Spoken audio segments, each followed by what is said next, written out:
On est ici dans une salle d'exposition d'œuvres d'art. Oui.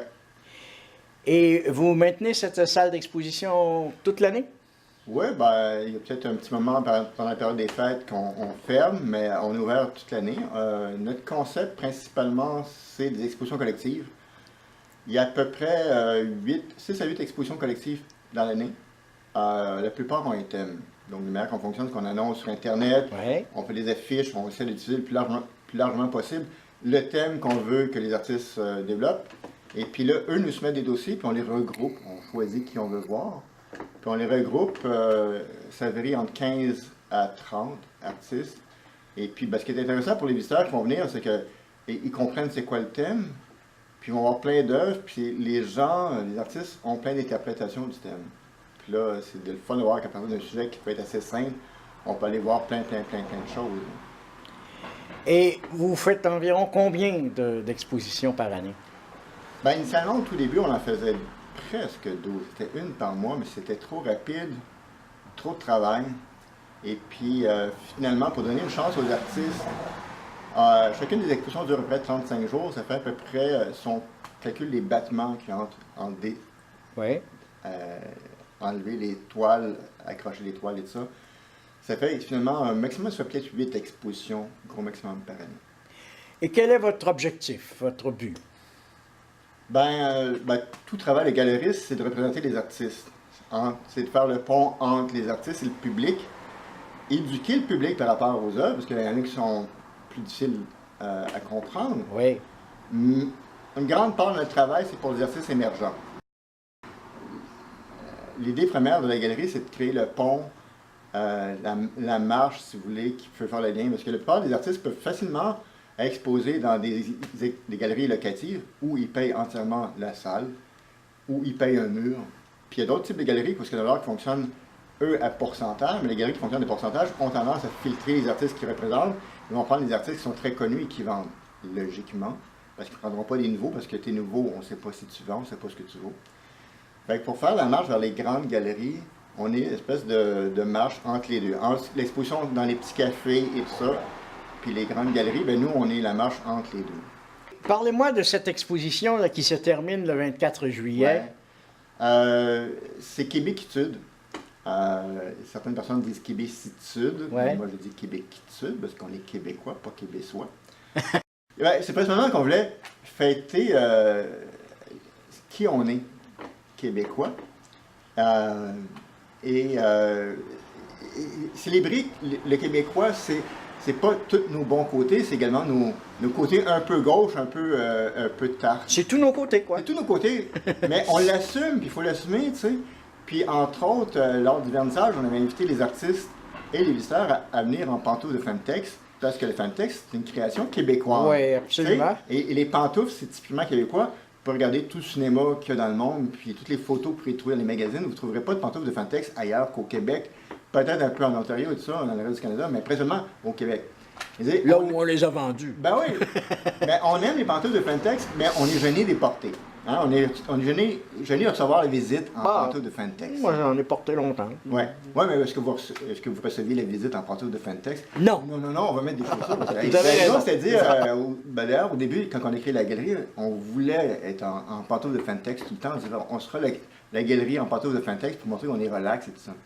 Mais on voulait exploiter ce côté-là, de dire, on a des côtés québécois qu'on essaie de cacher ou qu'on essaie de corriger quand la visite, que ce soit la visite dans la famille, ou ça peut être des étrangers qui viennent, puis ils disent, non, on parle un beau français, et ça, mais pourtant, le mouet-toué, pour moi, c'est très correct, là, tu sais, puis des sacres, c'est québécois, puis c'est sûr qu'on voulait célébrer aussi.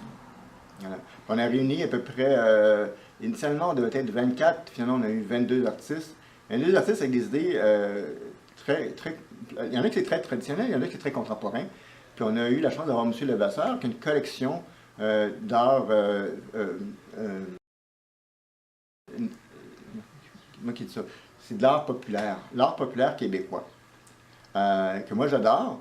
Ce qu'on est habitué de voir en région, en campagne et tout ça, qu'on ne voit plus à Montréal, malheureusement. Puis moi, j'ai réussi à ramener ça à Montréal. M. Levasseur nous a prêté Il y a même un beau tableau de chasse-galerie, qui n'est peut-être pas de M. Levasseur. Non, mais... ça, la chasse-galerie, c'est M. Baudry. M. Baudry, c'est un monsieur qui travaille dans le milieu de la publicité, et sa façon de travailler en tant qu'artiste est un peu dans la lignée de son travail dans le domaine de la publicité. C'est-à-dire que quand il crée une œuvre, c'est un groupe de techniciens, un groupe de gens qui se réunissent pour faire l'œuvre. Donc, pour la chasse-galerie, ben, vous avez des modèles, vous avez des infographes, vous avez photographes, une grosse équipe de peut-être 7-8 personnes qui ont participé à créer l'œuvre. Et ça crée une image avec un impact incroyable. Là. Et puis c'est une réinterprétation de la chasse-galerie, mais très, très contemporaine. Si c'était actuel, c'est ce qu'on verrait dans la chasse-galerie. Cette exposition se termine demain. Est-ce que vous en êtes satisfait? Oui, on est très content parce que le public est venu et puis les gens étaient contents de voir ces choses-là. De voir que je dirais, il y a une tradition qui se perpétue, mais en même temps, il y a de la nouveauté qui apparaît. Donc, c'est intéressant à exploiter, là, de dire on peut parler du Québec en étant très actuel, en étant très contemporain, mais on peut également conserver ce qui était notre folklore, ce qui était également notre histoire. Et quelle sera votre prochaine exposition? On essaie toujours d'accrocher nos expositions avec des événements. Là, à Montréal, il va y avoir, j'oublie le terme, parce qu'une rencontre internationale des gens qui sont pour les organismes sociaux, sociologiques. Et puis, ben, nous, la prochaine exposition, c'est sur l'art contestataire ou protestataire. Étrangement, le titre m'est apparu en anglais initialement parce que ça venait d'un film. Et c'est I Am As Mad As Hell.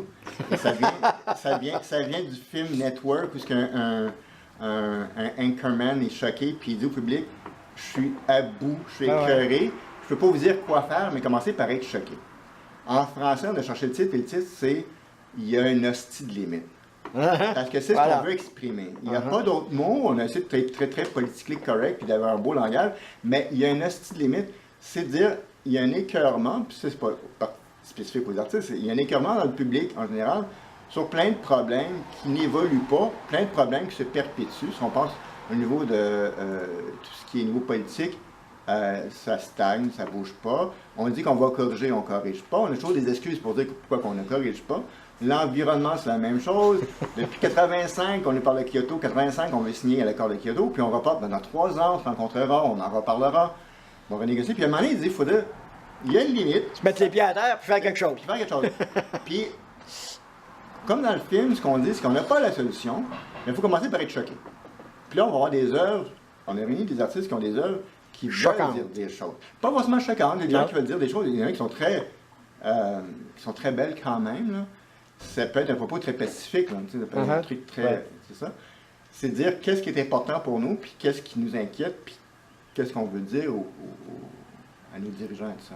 On est réunis, là, on est une dizaine de personnes, on sera peut-être 15. Et ça va prendre des formes différentes. Là. Il y aura des tableaux, des photos et tout ça.